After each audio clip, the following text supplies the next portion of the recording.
Work is close to wrapping up for Tippecanoe County's new offices. Find out what benefits are coming with the new spaces. Plus, researchers at Purdue create the world's widest paint. Find out how it could impact energy consumption for homeowners.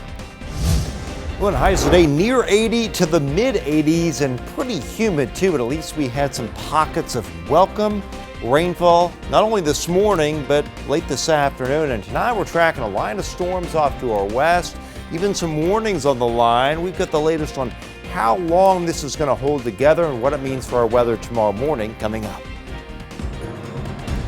News 18 at 11 starts now. WLFI Lafayette. News from where you live. Good evening, I'm Marvin Bills. Meredith Hackler is off tonight. Thanks so much for tuning in. Our top story tonight, a destructive TikTok trend has made its way to the WLFI viewing area. It's called Devious or Deviant Licks. I spoke with an area school resource officer who's calling the acts that have been going on since the beginning of the month reckless. The trend encourages kids to do, well, devious things to school property. You can see in the video from around the country on TikTok, soap dispensers missing from school bathrooms and soap thrown in urinals in bathrooms left a complete mess. Harrison High School resource officer Jason Morgan says, unfortunately, that trend has made it to local area schools. Most of the time that ends up being the restrooms because no administrators or teachers are in the restrooms. Morgan says kids at Harrison have done similar things, such as removing soap dispensers and clogging the toilets. He says in some cases it's worse than that. They've actually broken the pipes from the urinal and the sinks to the wall, so water gets everywhere in the bathroom. Morgan says this isn't just happening at Harrison. Other schools and even corporations are having the same issue. 6 days ago, Battleground Middle School sent a release to parents stating students were spraying and smearing soap everywhere. So it's a lot of needless damage that causes a lot of work for our janitorial and maintenance staff. Morgan says at Harrison, restrooms are closed during class hours. Staff and teachers are posted near restrooms to monitor them. We're just taking it day by day, really.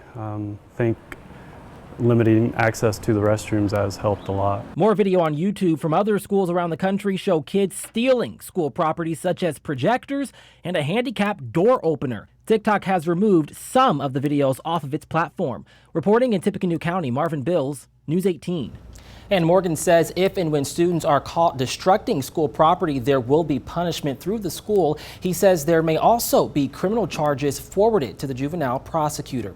Well, switching gears to weather tonight, another hot day, but it almost felt a little sticky out there. I feel like we might have some rain moving in. Storm Team 18 Chief Meteorologist Chad Evans, he joins us now at the first check. Chad, it's a humid day out there today. Yeah, it didn't feel like late September and pushing October, but at least some of us got some decent rainfall out of this. Totals vary from a couple of hundred, so some places getting more than a half an inch.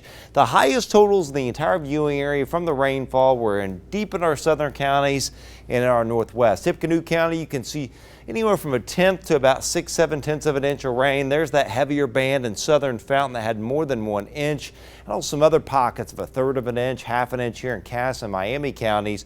The highest total in the entire viewing area was about 6 miles north of Rensselaer, where 1.5 inches was recorded. Line of storms, nasty line of storms moving eastward. The thing is, this is going to weaken as it approaches and moves into our area, but we will still get a few showers and thunderstorms late tonight, very late tonight, tomorrow morning. But then as the front moves eastward, we're going to see a little wave of low pressure ride up the front. So the front's here and the wave rides up the front, and what that will do is bring some additional rainfall to the area tomorrow afternoon, tomorrow evening, and right through tomorrow night. There you have it. Tonight's lows, upper 60s, low 70s.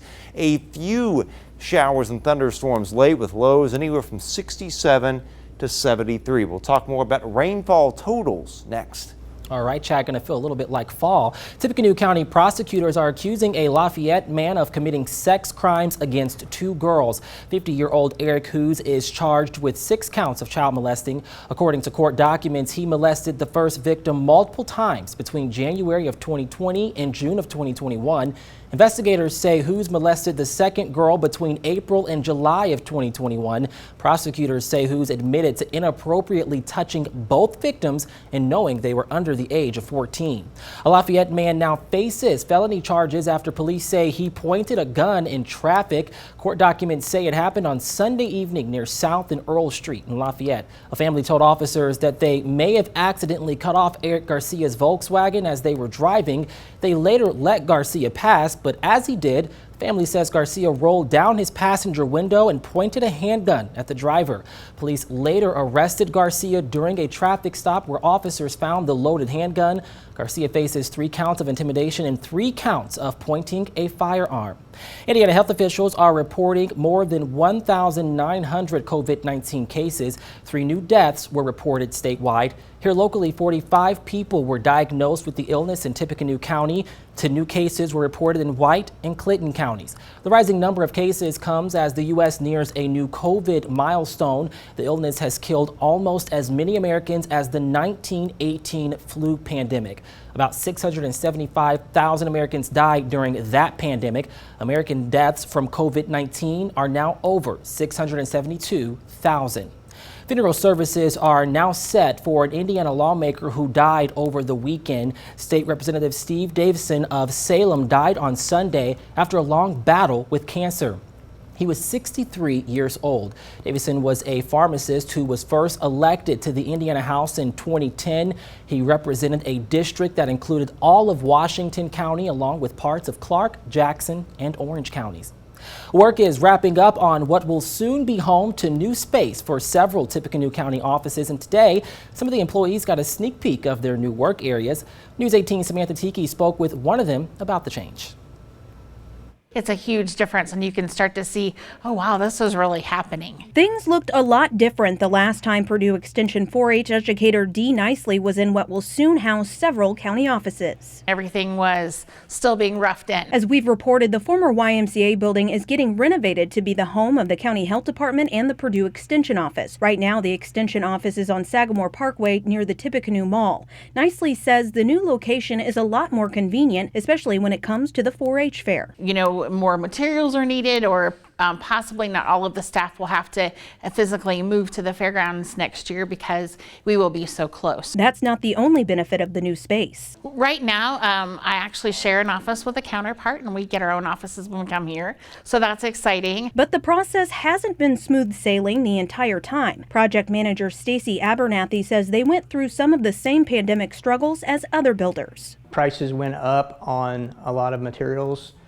Metal studs, drywall, hard to get was drywall mud, insulation, those kinds of things. Despite those challenges, the offices will be ready for use by the end of this year. Nicely is looking forward to the partnerships it could create. With having the health department here, there might be some things that we can partner together, especially for youth or for families. Samantha Tiki, News 18. And starting September 30th, the building will be the new home to the county's COVID-19 vaccine clinic that will be housed in the building's gymnasium. Republicans are moving ahead with speedy approval of proposed new Indiana election district maps that will be used for the next 10 years. Today, the Indiana House Elections Committee voted 9-4 along party lines to endorse the Republican-drawn redistricting plan. It's for the state's 9 congressional districts and 100 state house seats based on population shifts from the 2020 census. The full Indiana House is set to vote Thursday on approving the new maps, with final votes in the state Senate next week. Some state Democrats are criticizing redistricting as extremely partisan. At a news conference today, State Representative Chris Campbell said Republican promises of a fair process were performative. She said the process was designed to ensure Republican control. These maps look very gerrymandered. The Republicans are quite happy with Indiana's legislative and congressional maps that are 95% more biased than the rest of the country. They are knowingly using a broken system in favor of self-preservation. State Representative Sheila Klinker noted that she's dealt with redistricting for her entire career in the State House and promised to work with the voters in her new district. Researchers at Purdue University have etched their name into the Guinness Book of World Records after creating the world's widest paint. But as News 18's Peter Hewlett found out, that's not what they were trying to do.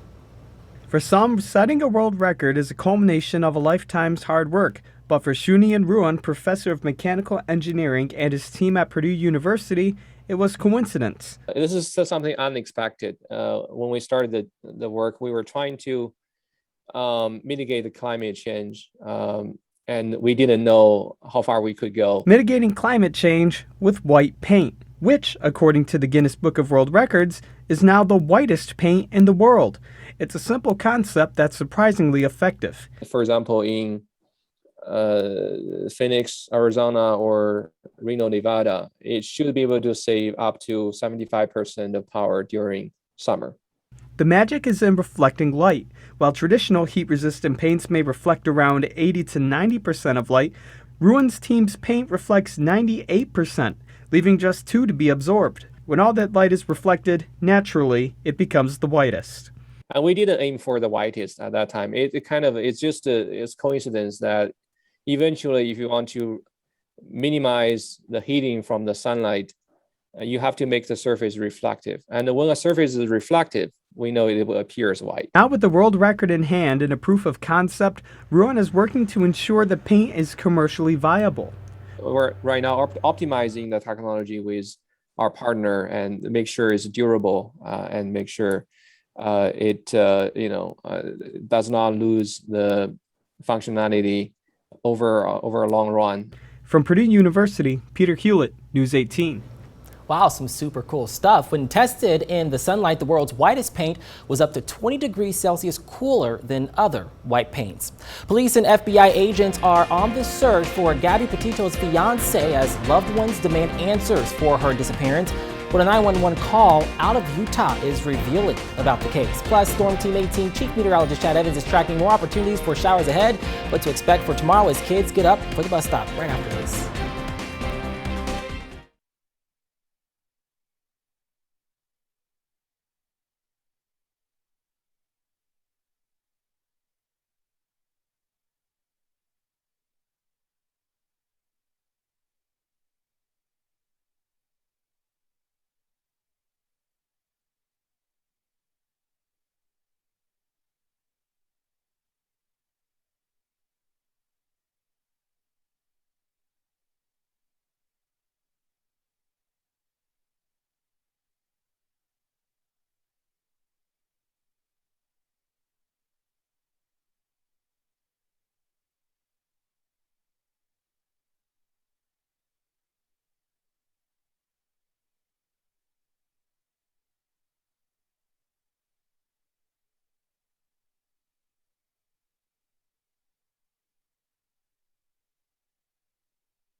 You're watching News 18 at 11. News from where you live. Welcome back. It could be revealed as soon as Tuesday if remains found in Wyoming are those of 22-year-old Gabby Petito. She went missing during a cross-country road trip with her fiance. As Jerica Duncan tells us, now police and the FBI are still searching for him. At least a dozen FBI agents and police officers spent hours searching and removing items from the Florida home of Brian Laundrie. They also towed his Mustang. But the day after the body of Laundrie's fiancee, Gabby Petito, was apparently recovered near a Wyoming national park, he's still nowhere to be found. Like so many, Petito's friend Rose Davis wants answers. First word that popped in my brain was coward, to be honest with you. You're supposed to love her. You're supposed to marry her. I wanted to text him and just be like, please, please give me something. Before Laundrie vanished, he returned alone from the couple's cross-country road trip, refusing to provide information in the search for Gabby. On Monday, the Grand County, Utah Sheriff's Office released this disturbing 911 call from August. I'd like to report a domestic dispute. We drove by and the gentleman was slapping the girl. He was slapping her? Yes. Local police later pulled the couple over. They said they were going to Grand Teton National Park. That's where the FBI made the grim discovery more than a month later. I would like to extend sincere and heartfelt condolences to Gabby's family. The FBI has released no details on the cause of Gabby's death. An autopsy set for Tuesday could shed more light. Jerika Duncan, CBS News, Northport, Florida. And a massive search over the weekend at a Florida nature reserve turned up no sign of Laundrie after his parents said he might have gone there. And now, your Storm Team 18 forecast. Weather from where you live.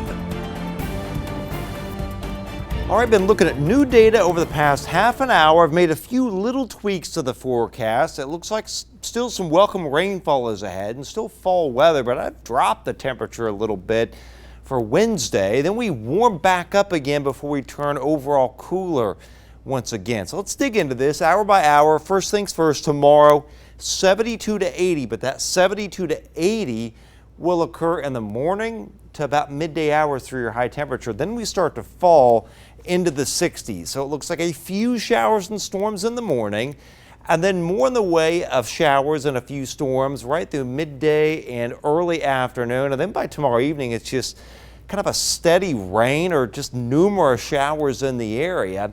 And with that north-northwest wind, 65 at 5 is going to feel kind of cool. So there are the highs initially at 72 to 80.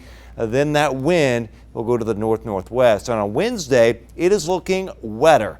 I upped the rainfall coverage, peaking at about 45% for Wednesday. So showery, winds out of the north-northwest, and I dropped the high temperature to 64 after 54 in the morning. So with that breeze, I mean, that's a steady wind at 18 miles an hour and gusts to about 26. You know, with it being 60 at noon and 62 at 3, it's going to be kind of a rude awakening on Wednesday. It will feel like October for a change. Early October anyway. Low 60s Logansport, Monticello, mid-60s Lafayette, and mid-60s at Fowler. So let's dig into Futurecast. Here we go. There's the line of storms to the west, weakening as it moves eastward, but still a few showers and storms in the morning. But the front will go through and the wind will go to the north-northwest. And then watch what happens midday and into early afternoon. Numerous scattered showers and a few thunderstorms around. And then towards evening, I think kind of a steady rain is going to set in, or at least a lot of showers around right across our viewing area. And I think the showery weather could last into Wednesday. The heavier rains on Wednesday over here, but still a lot of wet weather lingering. So that's a good thing. We need this welcome rainfall to replenish these really dry soils for parts of the area. So thinking pretty much east of 421, probably going to get 1 to 2 inches of rain out of this, whereas as you go westward, it would be 1 inch or less of rainfall. I'm detailing that right now in a blog post. I'm going to be working on that not only here in the Weather Center, but at home as well, and I hope to have that finished by 1 a.m. and it'll be up tomorrow morning. And tomorrow morning, you want to make sure you tune into meteorologist David Seipel because he'll update these numbers as well. 67 on Thursday, but then we warm up with the southwest wind on Friday. Nice weekend ahead. Low